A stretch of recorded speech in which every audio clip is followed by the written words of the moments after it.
ตัวมอเตอร์ไซค์ห่างไปครับเอาผู้สาวเต้ครับเอาผู้สาวเลยเส้นใดเลยมีวิธีป่ะกันว่าขุดได้ขุดออกมาพี่เลยได้อีกหนึ่งมาแมนขุดกว้างเนาะแล้วก็งัดออกมาได้โอ้ยมันหัวไปจาก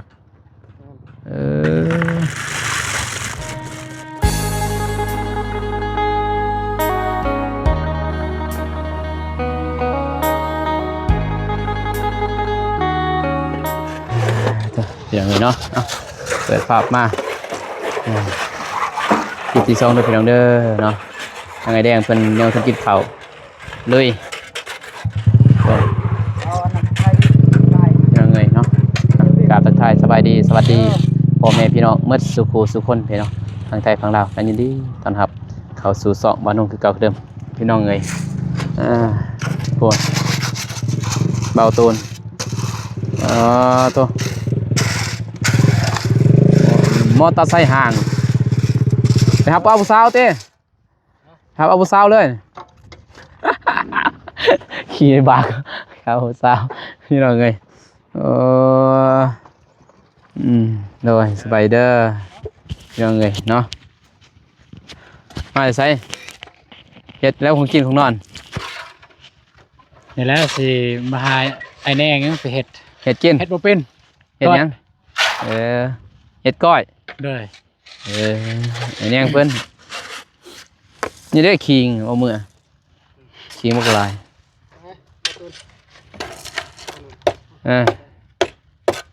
เส้นใดเลยมีวิธีป่ะกันว่าขุดได้ขุดออกมาพี่เลยได้อีกหนึ่งมาแมนขุดกว้างเนาะแล้วก็งัดออกมาได้แมนขุดกว้างคันว่าเจ้าอยากได้เท่านั้นนะแต่ว่าอีต้นสร้างกะตังเลยก็ได้บ่ตังเลยไปเวิ้งเฮือนได้ยังตังเลยเฮือนได้ก็ตังเลย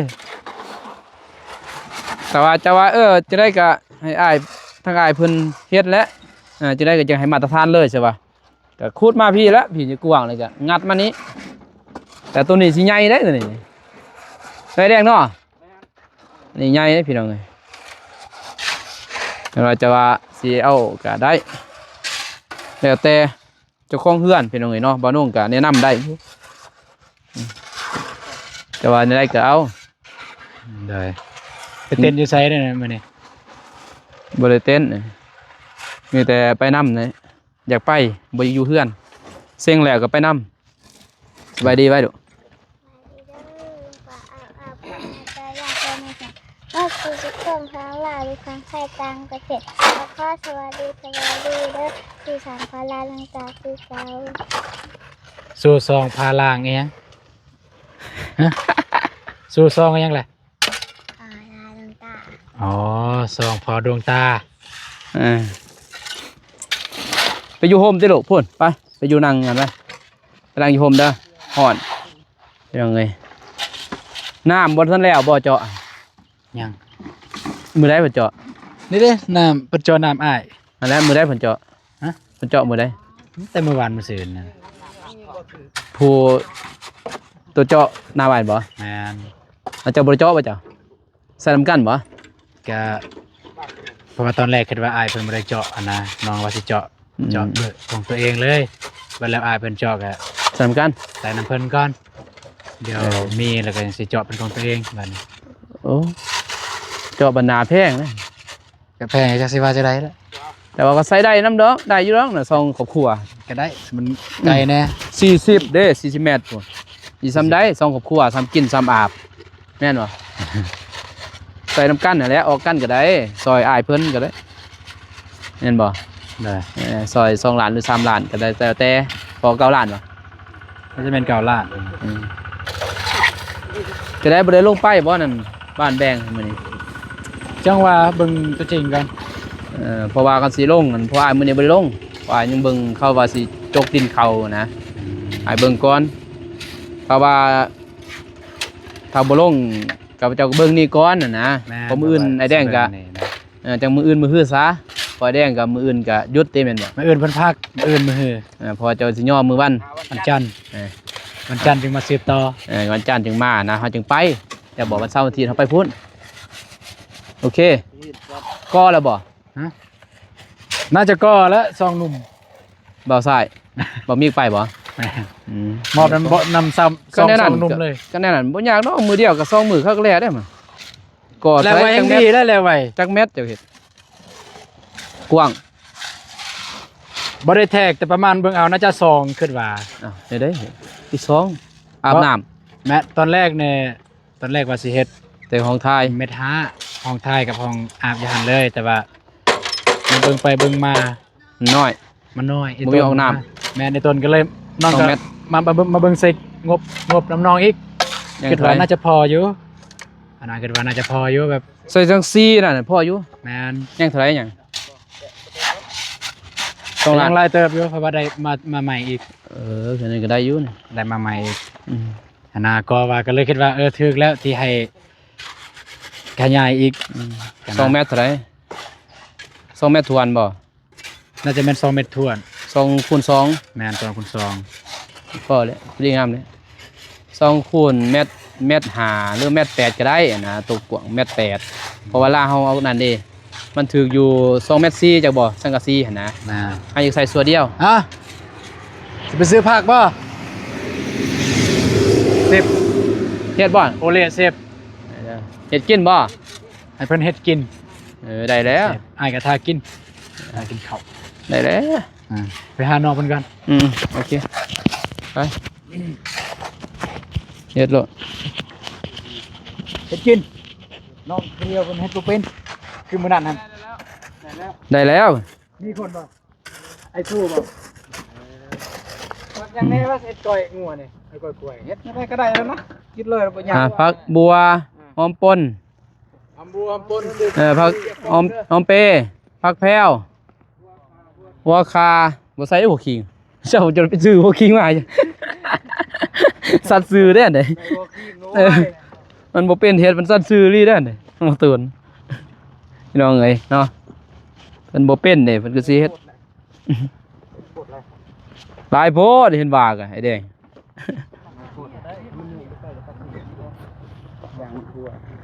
ย่างมันแวบหั่น ยางหล่อเพิ่นมันแวบแล้วแต่ดนล่ะ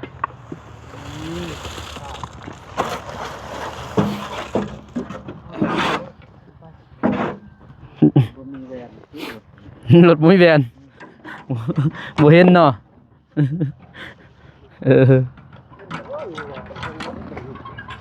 โอ้ยมันหัวไปจาก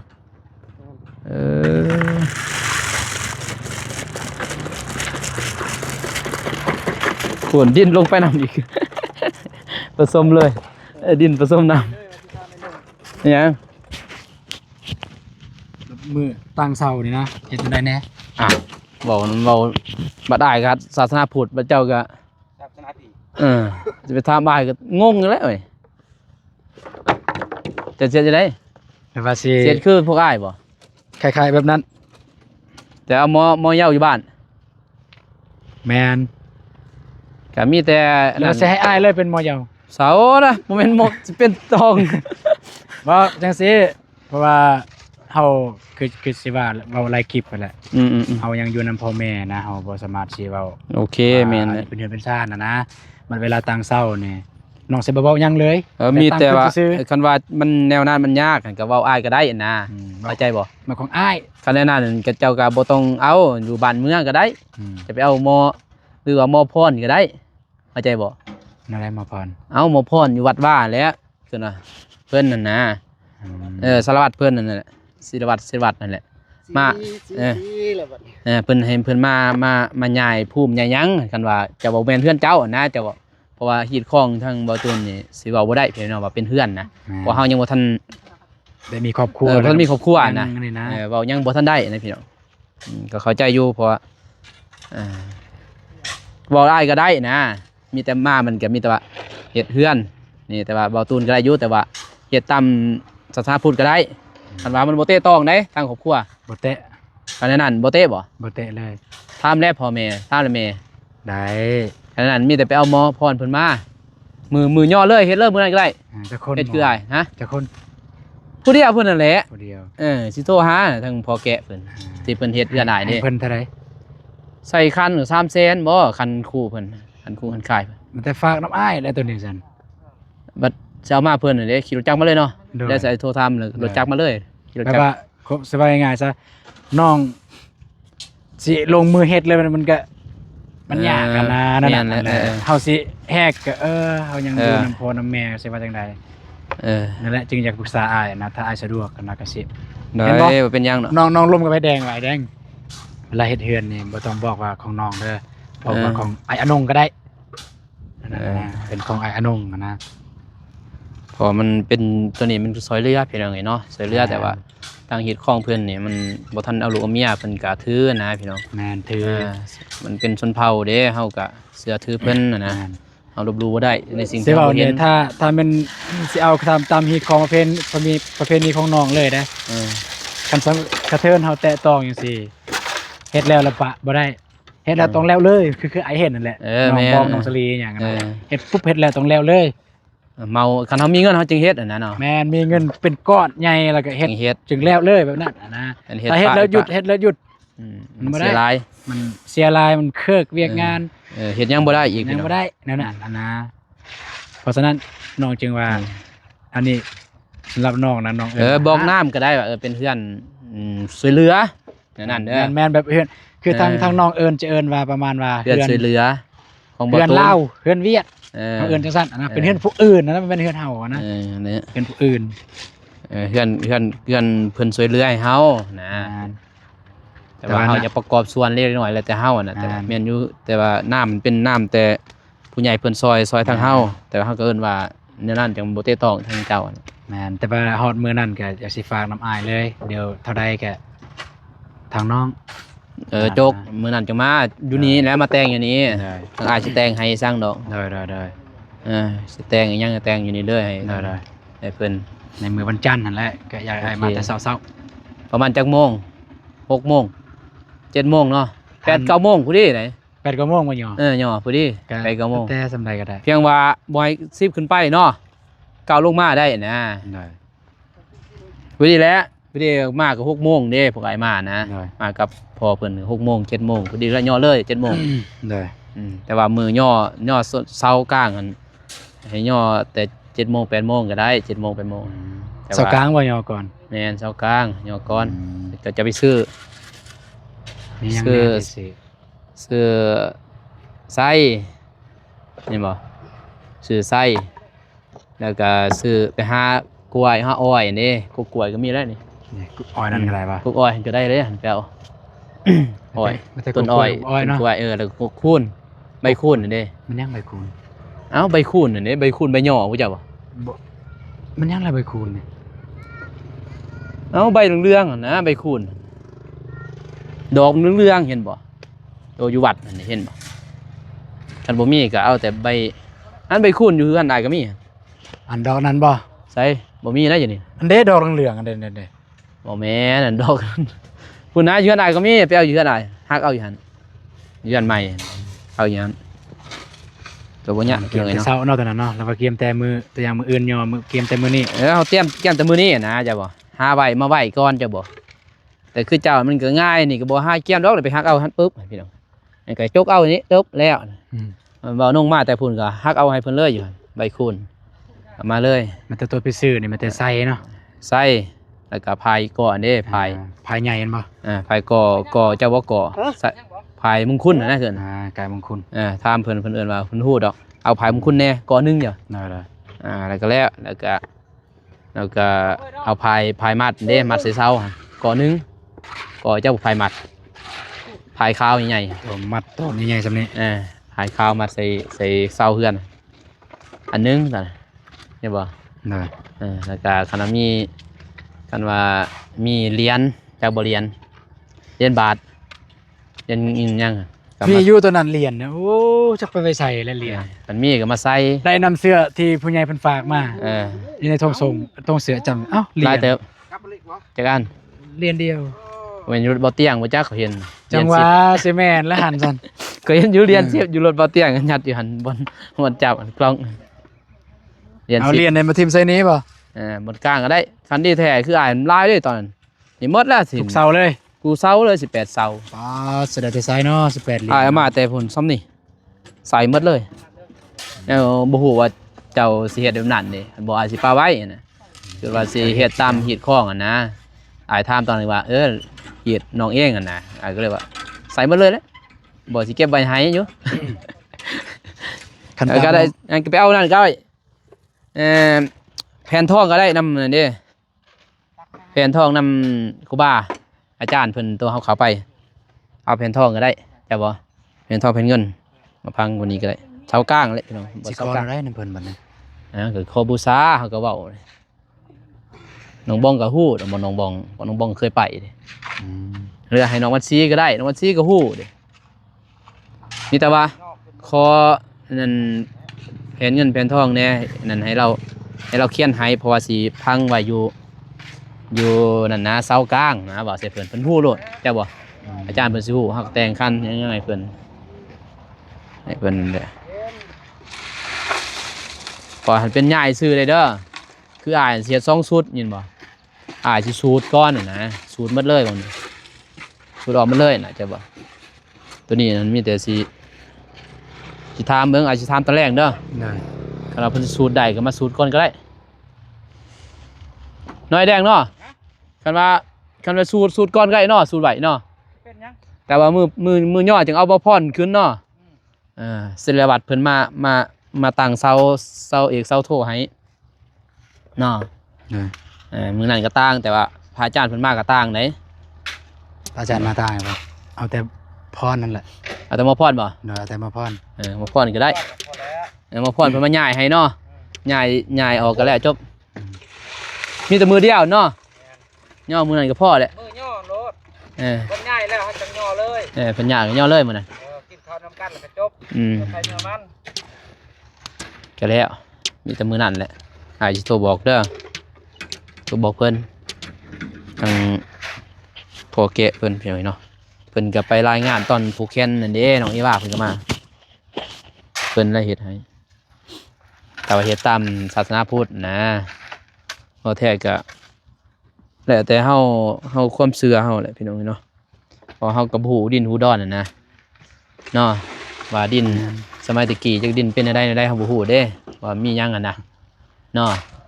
ว่าเขาปะหยังพระหยังแถวนี้เฮาก็บ่ฮู้เพิ่นน่าย่านเฮาไปเหยียบไปหยังเพิ่น เอาไป สิ่ง ทับ ที่บ่เห็นถึกทับถึกหยังเพิ่นเนาะตามความเชื่อถ้าบ่เฮ็ดก็ได้บ่ก็ได้แล้วแต่ความเชื่อเฮาเนาะคือเฮือนอ้ายอยู่ตัวหาดเห็นบ่เฮือนอยู่เดี๋ยวนี้ก็บ่ได้เฮ็ดหยังเด้อ้ายแต่งคันหาซื้อ เห็นไว้แดงแต่งคันหาป้าเนี่ยเจ้าบ่ป้าเมื่อคืนมื้ออื่นมาเบิ่งแต่งคันหากับข้าวสารเจ้าบ่ไปนั่นซื้ออ้ายเฮ็ดใหญ่ภูมิเด้ แล้วก็อยู่ยันเป็นสุขพี่น้อยเนาะมันอยู่ในใจเฮาพี่นั่นนะแต่มื้อนั้นก็จังเฮ็ดเนาะเพื่อความอยู่เย็นเป็นสุขพี่น้องเอ้ยนี่ปรับในเรื่องแล้วเลิกดีหรือเจ้า ฮอดดินเก่า ได้แล้วเจ้าเลิกนะ มาแทน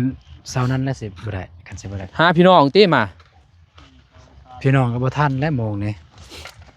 มื้ออื่นนั่นแหละให้เพิ่นขุดอ้อมไว้ก่อนหรือบ่สิโจมขึ้นบ่โจมบ่ได้ดอก มันได้ก็น้อยนี่แล้วนี่สิพุดอ้อมแล้ว นี่ขุดอ้อมนี่นะขุดอ้อมไว้แดงฮอดพี่แล้วกึ่งมาได้บ่ แม่น ใหญ่นะใหญ่ขึ้นว่าบ่เฮาขึ้นดอกมีใหญ่ซื่อใหญ่ได้บ่ สำคัญตัวใหญ่แล้วมันบ่ได้ คือทำความมีคนบุกขึ้นมาเป็นบุกยังไง มันเนมโอเลยังเลยมาได้บ่จับได้บ่เพิ่น ไหน กันได้ก็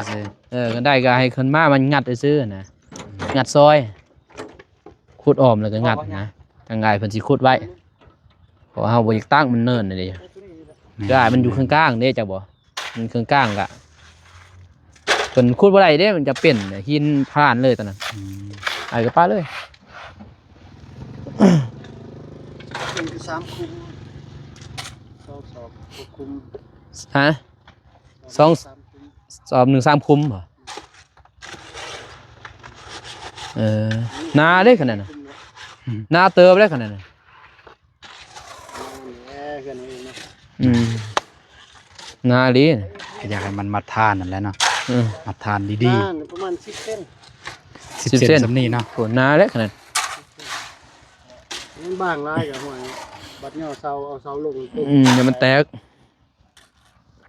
พอมันก็โอ้ยใส่เล็กเลยพี่น้องเอ้ยมันนั่นแหละมาตรฐานเนี่ยมีเล็กเบาหนุ่มกับซ้ำนี่แหละใส่เล็กคือเน่ต้องมีคือเน่ต้องมีนั่นเนาะมีหล่อสำบายสร้างเพิ่นสร้างที่เฮ็ดเฮือนเบาหนุ่มก็มีคือกันน่ะแต่ไปบ่เป็นขี้เฮียน ปลาอินเนาะ มันต้องว่าเอาไม่แป้นนี่ปู้ตายไปบ่ได้เพิ่นว่าได้ก็บ่ได้หิวเอาเลย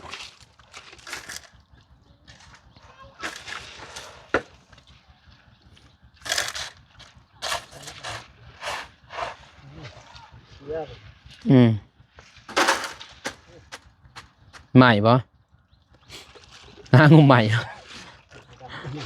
ก็ทำไปเห็นนะตักเอาขึ้นนะนี่มันแนมดี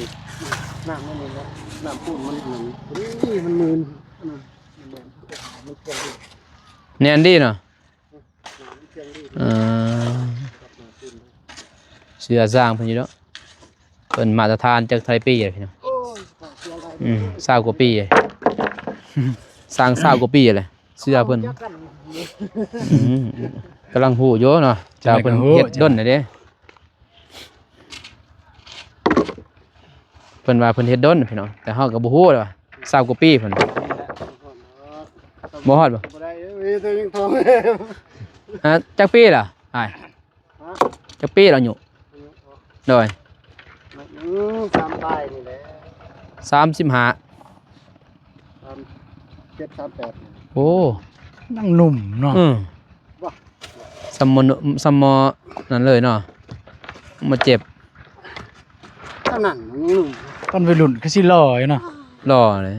ผู้สาวก็สิญาติกันอยู่อ้ายก็ เฮานี่หยาดผู้สาวเขา แม่นบ่เอ้ยเนาะ บ่เบานะ เฮานี่หยาดผู้สาวเขามานำทำเพียรนั่น ใจ น่ะ กับประตูนะประตูคือกันนะ เฮ้ย เจ้าเวรแล้วเพิ่นว่าเอาไว้เลย บ่ได้ญาติ ยังบ่ทันผู้สาวยังบ่ทันได้ตัดสินใจเศร้า เฮาบ่ทันญาติเขาแต่ว่า เขาบอกเลิกแต่ดนน่ะเด้โอ้เพื่อแตกเนาะบัดนี้เนาะเพื่อนใหม่ก็เพื่อนกอจะได้ขัดเอางานแหละกินเรียบร้อยเทื่อหรือบ่ว่ากินเอ็ม150แล้วเทื่อแตก เจองานพื้นงานปูนเนี่ย ว่าใส่กระทินแดงดอก250ถ้าพอนั้นว่าเพิ่นว่า250นี่ออกคืนได้เพิ่นอันว่าเฮ็ดเฮือนก่อนี่เป็นไดเขาอยู่นี่มันเมื่อยแห้งนี่ สลีเนาะมันลาย เป็นได บ่เตียงเอามาเอาอีกเพิ่มซอง มีแต่กะ ซองมื้อละซอง กระทินแดงเนาะ แท้ 300เนี่ย250เลยเนาะ เอามาไปก็ใส่พุ่นโล ตัวนี้อะไรเป็นอะไรนี่ตะเคียนบัดนี้ เพิ่นมัดนี่ล่ะเอาไม้ตอกไม้อีก ฮอดพี่บ่ตูนดินฮอดพุ่นเลยบ่ แม่นฮอดหัวพุ่นแต่ว่า ทมนี่ฮอดผีเลยเนาะ ลิ้นนี่ฮอดหัวแต่ว่าแบ่งให้ ทาง ทางประส่วนพ่อเฒ่าอยู่เทิงกันบ่มีทางเข้า ไปทางพุ่นบ่ได้บ่ แม่น ทางวิ ได้ สา ทางนั้นตะกี้ได้ แต่ว่าเพิ่นมาตั้งภาษาก็เลยปิดเลยเส้นทาง บนเส้นทางนั่นบ่ นั่นปิดเส้นทางเลยเพิ่นมาตั้งภาษาอยู่หั่น คันบ่ในทางตัวนี้ซอดเท่านั้นบ่ ก็บ่ได้สอดทางในทางใหม่ ทางไม้บ่ตัวนี้ นั่นตะกี้บ่มีทางทางนี้แต่ว่า บัดเข้าไปส่งพี่ตอนนั้นตะกี้ทางใด อ้อมถนนเฮือนมานอม ตะกี้ได นั่น ผู้บ้านห้างนี่ได บ้านหางตะกี้ป่ะมีเส้นทางอยู่นี่ ทางนี้บ่ แมนนี่เส้นทาง เส้นทางบ่ แมน บ่อย่างเขาพังหมดบ่จักเที่ยวนี่ ทึกพังนะเส้นทาง บ่อันนั้นนะ ฮะ พี่เห็นเขาบ่ได้พังบ่ตัวนี้ บ่มีพี่อยู่นี่พี่พุ่นนี่ มีแต่อยู่หั่นเนาะ แม่นบ่ได้หลาย บ่หลาย นับศพได้ อยู่หั่นบ่ สร้างครอบสร้างครัวใหม่คันยังบ่ทันได้พร้อมบ่พาเอาลูก เป็นหยังอีกฮะ บ่สร้างครอบครัวใหม่ว่าคันยังบ่ทันได้พร้อมบ่พาเอาลูกเอาลูกสั่งฮู้กว่าทุกโลด คือว่าเอ้ย ธรรมดา คือยากอยู่บ่ตูน อยู่ก่อนจะ3ปีจะเอาลูกบัด ให้ลูกพ่อนี่ทำกันเลยสบายคนละแบบไงก่อนมากันแต่งเต้นเอา เปล่าลงเลยสิไปใส่กันยากแล้ว ยากได้นี่ไปเห็นบ่คือมันจะเอาให้ไปต่อไผ่หั่นร้านจะซอบัดไปอีกสิอุ้มบาดบัดเอื้อยเจ้ากะเฮ็ดกินอีกนี่มาแล้วบ่มาได้วะยังอุ้มให้แง่ เฮ้ยไอ้ตุ้ยต่อเองเลย ลากก็ได้นะวะ โอ้ยเฮ็ดไปนั่นแหละเนี่ยบ่มีเฮ็ดเนาะ ได้อย่างแล้วเราก็สร้างมาเนาะต่อไฟต่อฟืน ได้อยู่สำนักทำ ยายสร้างซุปใส่แม่เกินก็แล้วยัดใส่หั่นเขา เสา แต่ ไฟแห้งล่มก็เพิ่นได้ไปเฮ็ด นานเพิ่นหิงเป็นฮอดเสาไฟแห่งลม ไปกันหันลมใหญ่อยู่เมืองละจึงพุ่นปราบมืดอยู่ใส่กันเนาะการหาเงินเพียงเอ้ยไปตัวทีทั่วแดนนะเพียงวันใดมีงานจากท่าแต้งเนาะจากท่าแต้งไปหาสารวัตรแต่สารวัตรมาหาพี่ได้เห็นบ่คือรถนนท์ แม่นว่ะ พวกรถคนดินนี่เด้มาพี่ แม่นแล้วเนาะ กลับไปกลับมานะพี่น้องหาเงิน จากบ่อนหันมาบ่อนพี่จากบ่อนนี้ไปบ่อนพุ่น ต่างจากเฮากันแหล้วน้อง ใช่ เฮาก็กลับไปกลับมาคือกัน เฮากลับไปกลับมา อยู่ช่วงวายแล้วดนจบเป็นถ่ายคลิปเนาะ เดี๋ยวนี้ก็คันไปก็ยังแหละยังลาอยู่หั่นยังคันไป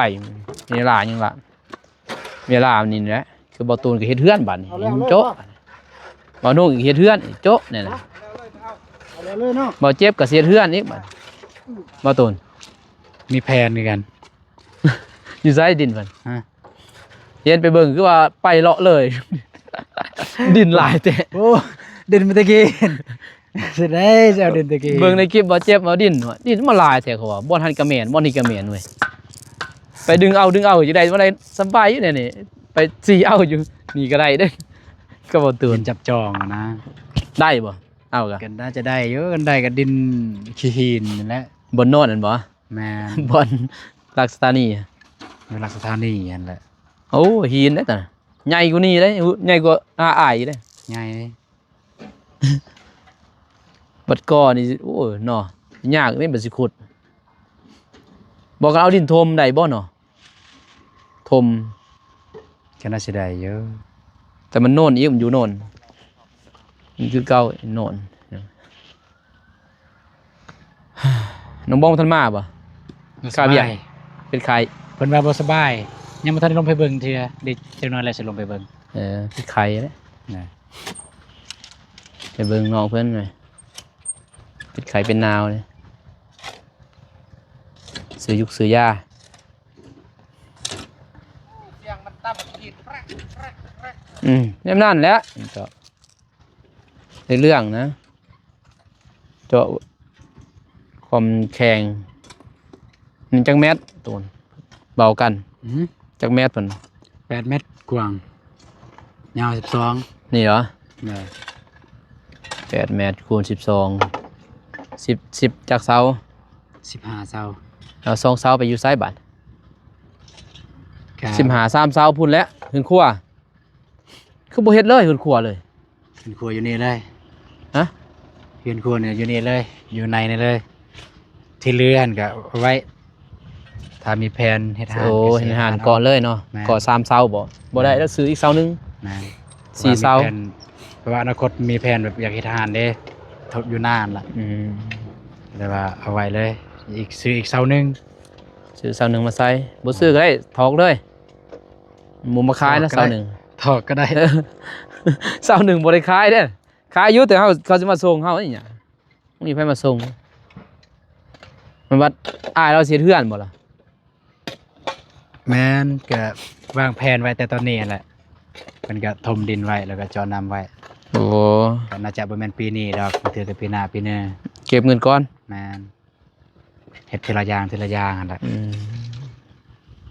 พอเบื้องนั้นก็มันยากเด้พี่น้องเอ้ยเนาะเอาน้ำมาแต่เฮือนน่ะนะมันมีอยู่น้ำเบาตูนอยู่เฮือนมันเอามานี่โค้งเห็นบ่รถก็เหยียบเลย รถเหยียบเลย น้องนุ่งก็ดึงออกใหม่มื้อนึงมันอันตรายหลายพี่น้องเอ้ย